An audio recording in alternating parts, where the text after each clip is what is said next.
Welcome back to tonight's politics panel. Still with me, Gianna Caldwell, Ari Ravenhoft, and Brian Pruitt. Let's get back to it. As Donald Trump surges in the polls, Jeb Bush keeps on slipping. A recent Fox News poll has the former Florida governor in fourth at 9%, behind Ted Cruz, Ben Carson, and of course Trump. He also keeps stepping in the mud when it comes to his brother's disaster in Iraq. Is that mud? Jeb now says that taking out Saddam turned out to be a pretty good deal, and that ISIS is Hillary Clinton's fault. Seriously, I'm not kidding.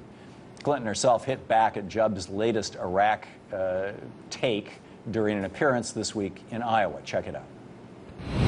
I find it somewhat curious that Jeb Bush is doubling down on defending his brother's actions in Iraq. But if he's going to do that, he should present the entire picture. And the entire picture, as you know, includes the agreement that George W. Bush made with the Maliki government in Iraq that set the end of 2011 as the date to withdraw American troops. That was done under George W. Bush.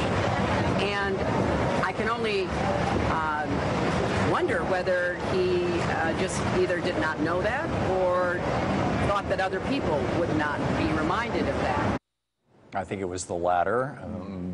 It seems like politicians these days will do or say pretty much anything on the assumption that they're not going to get fact-checked. You know what? That Hillary Clinton is one person that does that a lot. But in terms of she does. You know that. What does she say that's outrageous? Well, I mean, besides the email situation, whereas she's saying, "Oh, I didn't know this," you know. And it's not a witch hunt. Pun intended, actually. No, I mean, it's I think the sexism that's been directed what we're against her is seeing pretty startling, too. Since we're talking about Hillary Clinton now, I think what we're seeing with this email scandal is what the Hillary Clinton administration is going to look like is laziness, corruption, and cover-up. No, it's going to look like Republicans constantly. Trey Gowdy. There's going to be the unending. But back to Jeb Bush. You know, the Washington Post put together this graphic showing Bush's policy advisors and his brother's policy advisors and his father's policy. They're all the same people. How can Jeb Bush pretend that he's like his own guy? Well, his phrase, "I'm my own man." How can he say he's his own man? Don't be unfair to Lincoln Diaz-Balart. He wasn't one of Jeb Bush's people. He's the one, I think, who doesn't circle up. On the circle, yeah. But the fact that Paul Wolfowitz is back on the scene, the fact that people who actually led us in to Iraq are back on the scene and John Bolton being quoted by Donald Trump, like it shows.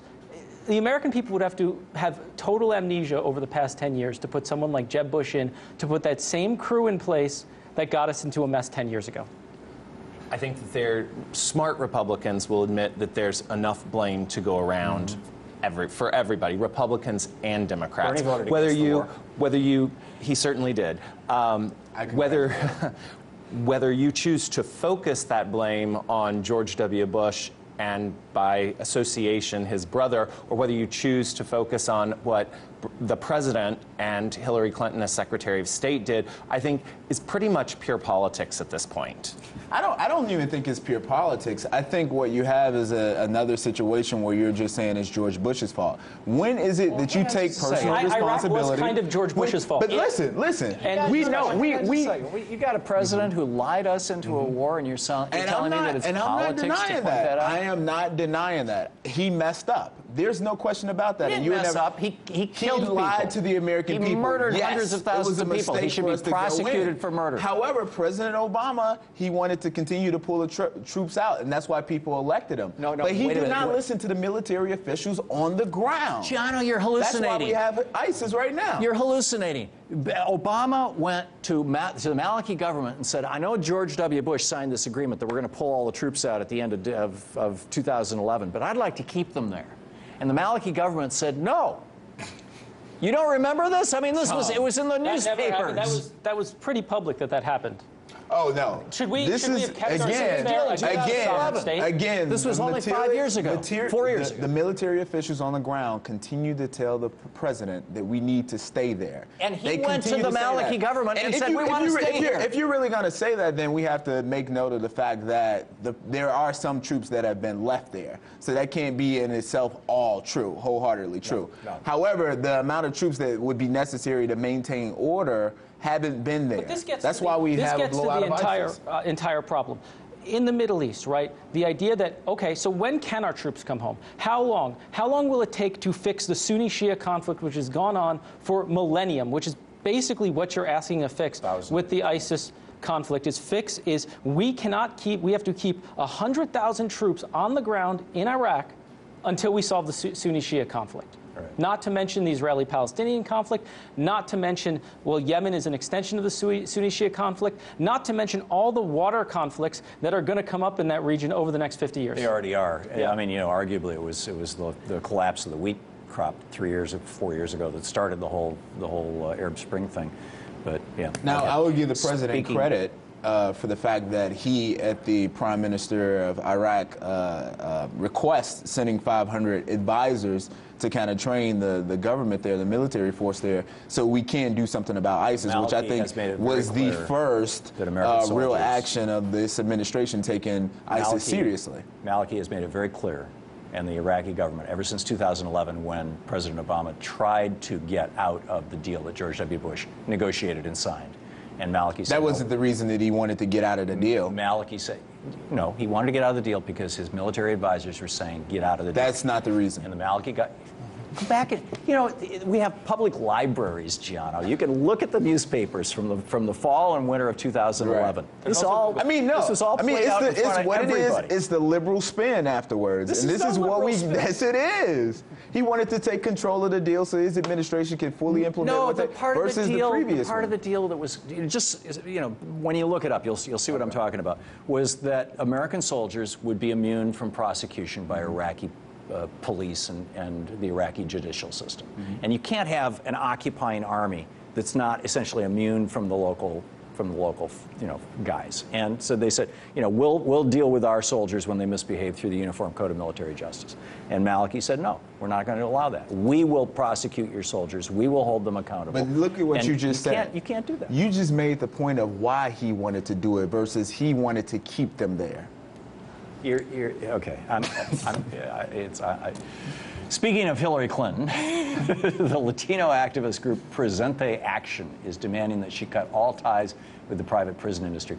The move comes in the wake of a report in The Intercept outlining her campaign's broad connections to companies like GEO Group, Corrections Corporation of America, and their lobbyists.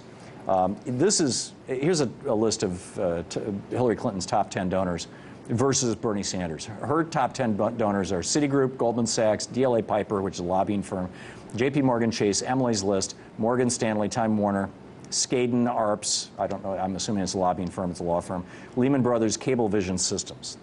Now, none of these companies actually donated. What this indicates is that individuals from these companies donated and listed these companies as their employers, which means that somebody's bundling in each one of these companies. For Sanders, again, none of these unions actually donated money. It was just their members, the Machinists Union, the Teamsters Union, the National Education Association, the United Auto Workers, United Food and Commercial Workers, Communication Workers, Laborers Union, Carpenters Union, the Letter Carriers Union, and the American Association for Justice. I'm not sure what that is, but and it totaled a whole lot less money. Trial lawyers. Those are trial lawyers. Yeah. Okay, that makes perfect sense. So, you know, doesn't this kind of, in a nutshell, encapsulate the angst that people are experiencing? I'd say on the right with Trump, it's like, I can't be bought. And on the left with Bernie Sanders, How much you want to give me? It's I can't well, be not bought Bernie, too. but Hillary, obviously. And, you know, when I read this article, I was very disgusted at the fact that white liberals continue to say that they know what's good for black America and they say that they advocate for policies. Listen to me. We're talking about the prison run for industry. President. You know, I've never heard so much We're talking about the prison industry now. We're talking about white liberals who continue to say they know what's good for black America and they advocate for policies to prevent black Americans from going into the you know jail what I'm system. sick and tired they of, continue to accept money I am it. sick and tired of these conservatives just saying that we should be starting to make Soylent Green and eat humans. You know, I'm sorry. I'm trying to come up with something as I think this is the most ham-handed politics on the part of this particular advocacy group, because what they should be doing is getting behind criminal justice reform efforts instead of forcing Hillary's hand as if she's going to give in to them in some big public display of political pandering. I just think it's the most ham-handed politics you could imagine. If they could be even remotely sophisticated, they would work with her to try and get her to get behind criminal justice reform efforts Senate that Republicans? go across the board, that work across First the off, board. let's parse that out. I know the people at Presente. I've worked with them for many years, not in any paid capacity, but in different campaigns. I've supported them, et cetera.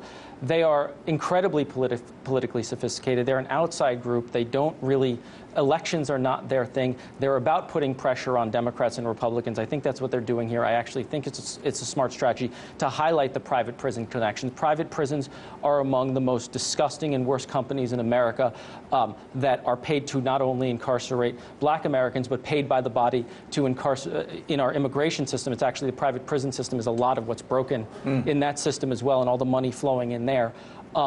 So I think it's a smart action to highlight this problem.